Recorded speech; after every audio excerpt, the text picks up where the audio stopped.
Thank you for watching NTD Business. Coming up tonight, a second train derails in Ohio from the same company. Was there anything toxic on this one? An e-bike battery sparks a devastating fire in New York City. How can owners help prevent this from happening? Tesla cutting prices for its electric vehicles again for the 5th time this year. What does CEO Elon Musk say about the cuts? And stand aside spy balloons. Chinese spy cranes are now in the spotlight.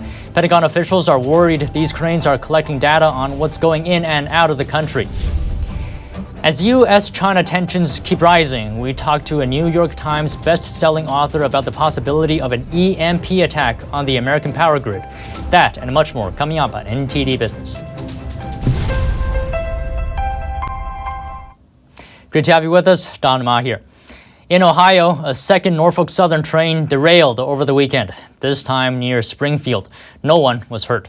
Authorities say there's no indication of any risk to public health.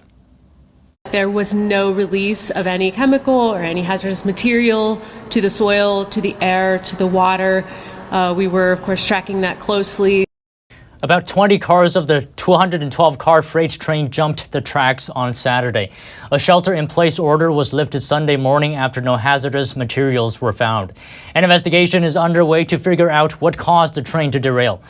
A different Norfolk Southern train derailed in East Palestine, Ohio last month. That derailment spilled toxic chemicals, and residents remain concerned about the long-term health effects from that spill. Norfolk Southern released a 6-point safety plan today, including adding detectors to help identify overheated bearings. It is believed that overheated bearings caused the East Palestine derailment. In New York City, an e-bike battery sparked a massive fire in the Bronx yesterday. It destroyed a supermarket and a laundromat. Here's the city's fire commissioner. This entire building behind me is completely destroyed. The roof is caved in. There is nothing left. And it is all because of this one single bike. And so we really want to emphasize to the public how much damage can be done by a single bike that isn't compliant, a single bike that might be not UL certified, might be using an illegal battery. She says lithium-ion batteries are to blame for more than 400 fires in the city over the past 4 years. The commissioner and Mayor Eric Adams are urging anyone with a lithium-ion battery-powered e-bike to use the correct batteries and chargers. And be careful where they store them. Mayor Adams said the devices should not be inside your home. The New York City Police Department doubled down on their plea today for businesses to ask their workers and customers to take off their masks before entering. It comes after a gunman wearing a hazmat suit and face coverings shot and killed a worker in a Manhattan bodega over the weekend. The NYPD chief of department says just last week he asked business owners to have their workers remove their masks. 4 days later, someone enters a store late at night with a mask, with a hood, Tyvek suit, and rubber gloves on. And now we have a person, a store clerk, a hardworking, innocent person who's gone now. The same gunman is linked to multiple robberies in New York City, but police said because of his mask, hoodie, and the hazmat suit, they're having a hard time identifying him. Chief Madry says businesses should have people show their faces as a condition of employment, and customers should show their faces when they're entering the store. And once they've identified themselves, they can put back their masks on. The device comes amid a surge in shoplifting in New York City, forcing chain stores to close down and costing retail workers their jobs. And it's not only bodegas. Marshalls in Harlem has lost $4 million with looters this year. And they all go in looking the same way, covering their faces. It's about all the small businesses in New York. You know, we need to take our city back.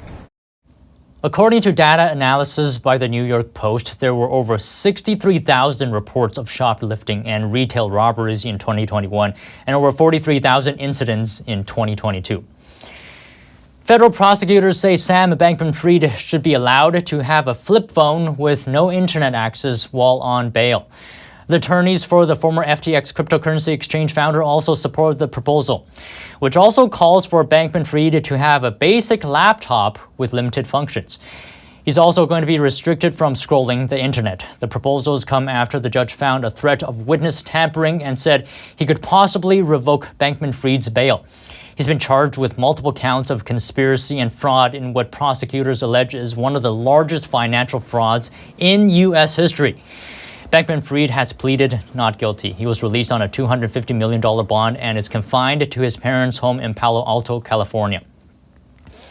On Wall Street, stocks ended mixed today. The Dow added 40 points, or 0.1%. S&P added 3 points, also 0.1%. Nasdaq fell 13 points, also 0.1%. Tesla has cut prices again, this time for its two most expensive electric vehicles in the U.S. That's according to the company's website. Francis McGuire reports. Tesla has cut prices again, this time for its two most expensive electric vehicles in the US. That's according to the company's website. The reductions ranged from 4 to 5% on the Model S sedan. Both versions of the vehicle are now $5,000 cheaper, while they were at 8 to 9% for the more costly Model X or $10,000. In recent months, Tesla CEO Elon Musk said the automaker would focus on bringing prices down.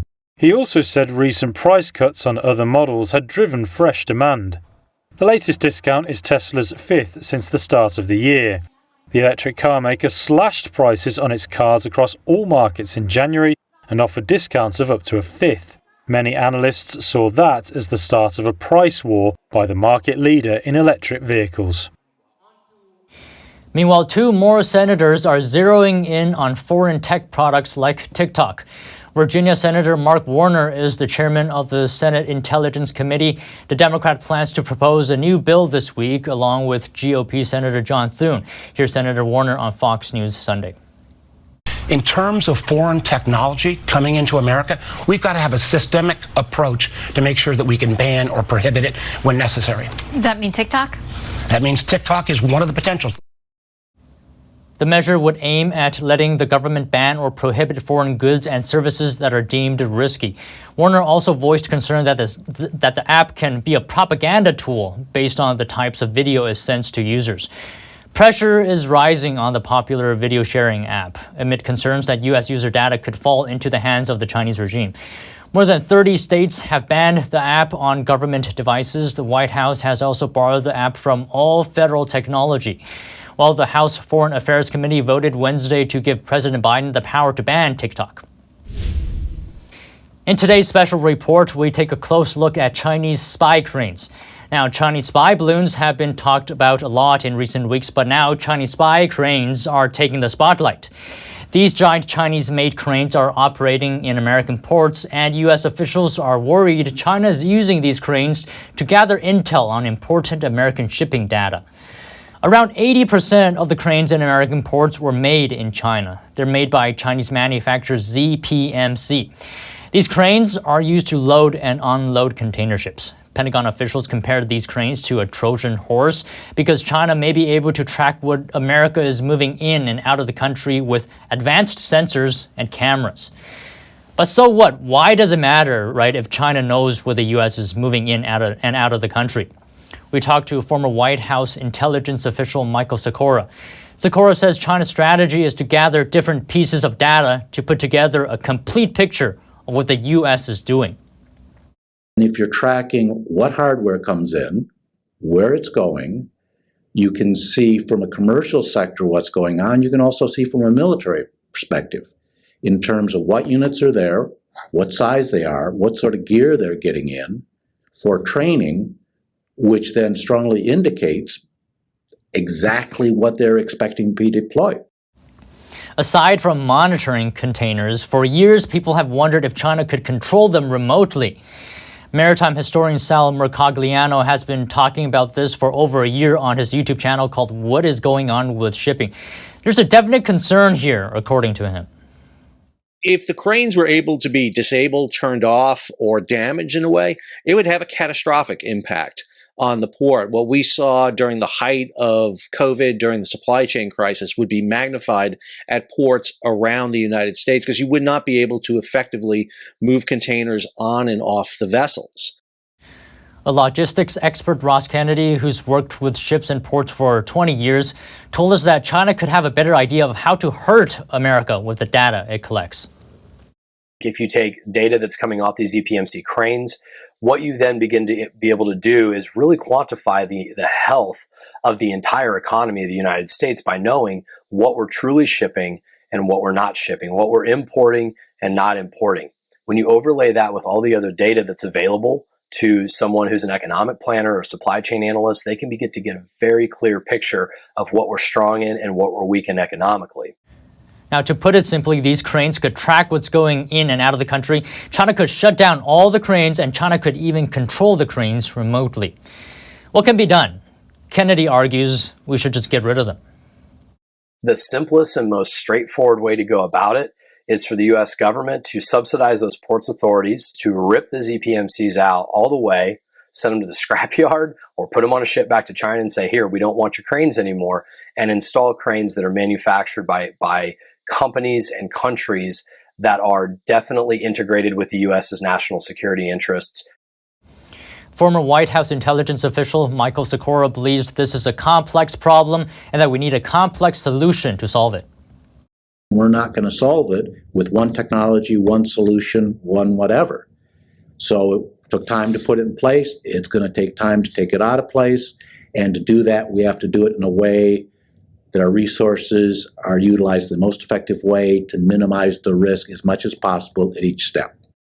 The Chinese embassy in Washington says the U.S. is being paranoid and that being hostile to China is both irresponsible and harmful to U.S. interests. We reached out to ZPMC, but they didn't respond before airtime. Moving on. Instead of meeting in Taiwan, President Tsai has reportedly convinced House Speaker Kevin McCarthy to meet in the U.S. That's according to the Financial Times, citing people familiar with the matter. Meanwhile, according to a Reuters anonymous source, Tsai had been invited to speak at the Ronald Reagan Presidential Library in California. McCarthy last year expressed interest in visiting Taiwan if he became Speaker. The U.S. does not have formal diplomatic ties with Taiwan, but is bound by U.S. law to provide the island with the means to defend itself. Washington has long had a policy of strategic ambiguity when it comes to Taiwan. That means it does not make clear whether it would respond militarily to a Chinese attack on Taiwan. However, President Biden said in September that U.S. forces would defend Taiwan in the event of a Chinese invasion. Joining me is Dr. William Fortune, internationally renowned expert on EMP attacks. He's a New York Times best-selling author for the book called 1 Second After. So, Dr. Fortune, with the possibility of a Chinese invasion of Taiwan on the rise, if China does invade, I'm sure the U.S. will be involved in some capacity or another. I mean, just look at Ukraine, right? And, you know, in a war, anything can happen. You're an expert on EMP attacks. Tell us what could happen in this area. All right. Just a quick primer on EMP. EMP is shorthand for electromagnetic pulse. It's generated by detonating a small nuclear warhead 200 miles above the Earth's atmosphere, which then sets up an electrostatic discharge, cascades down to the Earth's surface, overloads our electrical grid, blows it all out. Now, if there was ever an attack on mainland United States, 2 to 3 small EMP weapons, if detonated, could basically shut down the United States electrical grid for months, even years. 2 congressional studies have shown the casualty rate could go as high as 90% dying within the first year. I think the odds of an EMP attack on Taiwan are lower because it's so close to the coast of China. And there would be a spillover effect on cities on the Chinese coast. I'm not so sure about EMP, therefore, in a Taiwan situation. Now, does China have the capability to do this to the U.S. for EMP Oh my attack? gosh, yes. I don't mean to cut you off quickly, but that is a big concern. Any nation that possesses nuclear weapons has the capacity, if they can have launch systems, rockets, to, of course, set off an EMP. China has been aggressively researching this. A lot of reports on this, of China aggressively researching EMP strikes. Now, you mentioned 90% of Americans could be impacted. Are we talking about 90% of Americans in the whole country or just in the area of the weapon? Okay. Picture what happens is if you detonate a weapon 200 miles up, the footprint, in other words, the line of sight, would cover the entire eastern United States, 3 weapons, the entire United States. So it would be cataclysmic. We're talking about 90% dying because if you shut down the grid, electricity is the basic fundamental of any modern society. What happens then? You lose water. Where would you get your, okay, let me ask you a question. You live in Manhattan, right? Or nearby? I do. Let's say New York City was EMP'd. Where would you get your water a day from now? Where would you get your food a week from now? All of these things together add up to disaster. Wow. So your New York Times best-selling book called 1 Second After, I believe precisely explores the devastation that an EMP attack can cause. What happened to the American society in your book? What happens to the American society is it disappears, and society itself will get thrown back hundreds of years. No electricity, no modern society. Wow. And how vulnerable is the U.S. Infrastructure to this kind of attack? Do you want to get depressed? It's a frightening scenario. Look, the average component in the American electrical and electronic infrastructure, the average component is 40 years old. It's antiquated. So let's say a big transformer blows out today, all right? There are no real replacement parts.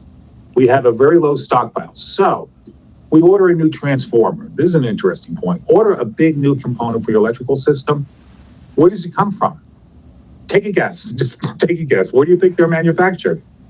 China. I don't know, China. Yeah, of course. Average wait time is 2 years to get a new component in. You think China, if we lost our grid, is going to say, hey, don't worry, America. We're going to send over a whole new replacement for everything tomorrow. They'll just sit back and wait. That's funny, isn't it?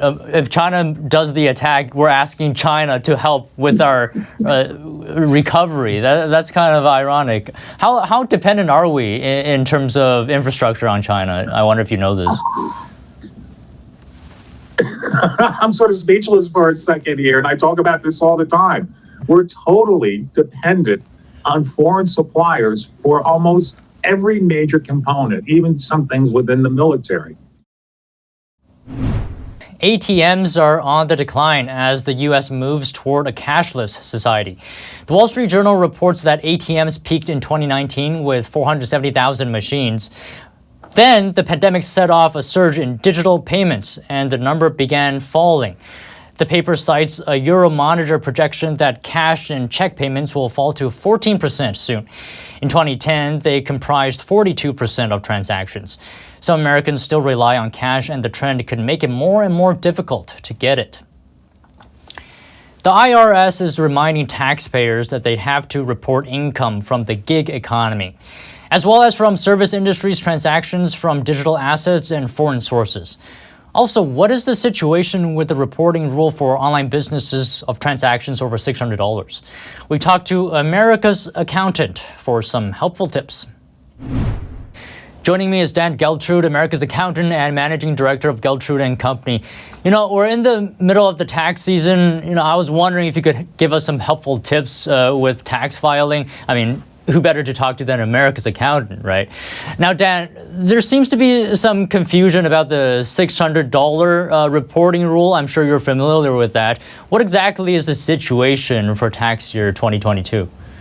Well, the good news is that has been put off until 2023. So let me explain what that's about. So this is related to online transactions, business that is going over the internet. So the rule was 200 transactions with $20,000 worth of value would have to be reported on your tax return through what's called Form 1099-K.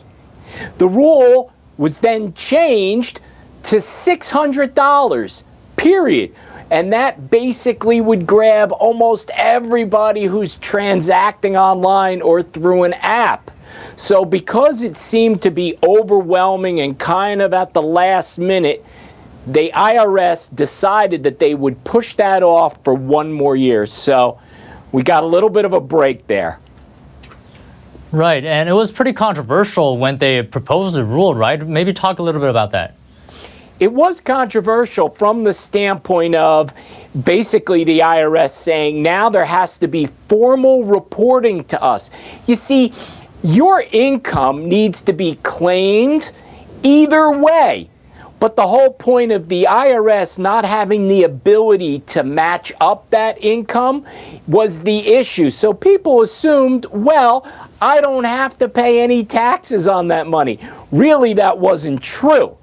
But now, based upon what the IRS is going to do for 2023, all that information is going to be reported to the IRS over $600 of payments. Now they're going to be able to match that up with your tax return. And if they don't match, well, then you're going to get a little note from the IRS asking you, where's the money? Right, and the IRS is reminding gig workers as well to report all sorts of incomes. What are some of the common issues for gig workers? Are there any new rules this year? Well, the issue with gig workers is that if they didn't get any documentation related to their income, whether that's a 1099 or a K-1 or anything else, the assumption is, well, it's not reported to the IRS, therefore I'm not going to report it on my tax return. Now, you may very well get away with that because the IRS doesn't have the ability, let's say, right off the top upon filing to be able to match it up. However, if you're audited, that is certainly something that they could look into. So there's a lot of emphasis for compliance, voluntary compliance, to say, hey, any income that you're getting from any type of work that you're doing, self-employed or otherwise, you must include that on your tax return. So on some of the areas we didn't mention today, any other tips that you can think of? Well, the IRS is also putting a lot of emphasis on people not reporting their tips. Just because you're getting tips in cash or in passes or tickets or anything that way that's not being reported directly to your employer doesn't mean that it's not taxable. So I think the IRS is really going to be focusing in on people who are involved in jobs that get tips to make sure there are tips being reported. Also keep in mind, being a U.S. citizen or being a resident alien, wherever you go and wherever you earn money, you have to pay Uncle Sam. The U.S. tax code follows you. So just because you're in a different country doesn't mean that you're not going to have to pay taxes to the United States. So keep that in mind if you're working outside the country. Very important tips, Dan. Thank you so much for coming on today. Thank you. And a popular chocolate bar is getting a new look. It could leave it unrecognizable. The makers of Toblerone, long known as being a Swiss chocolate, plans to stop production in Switzerland.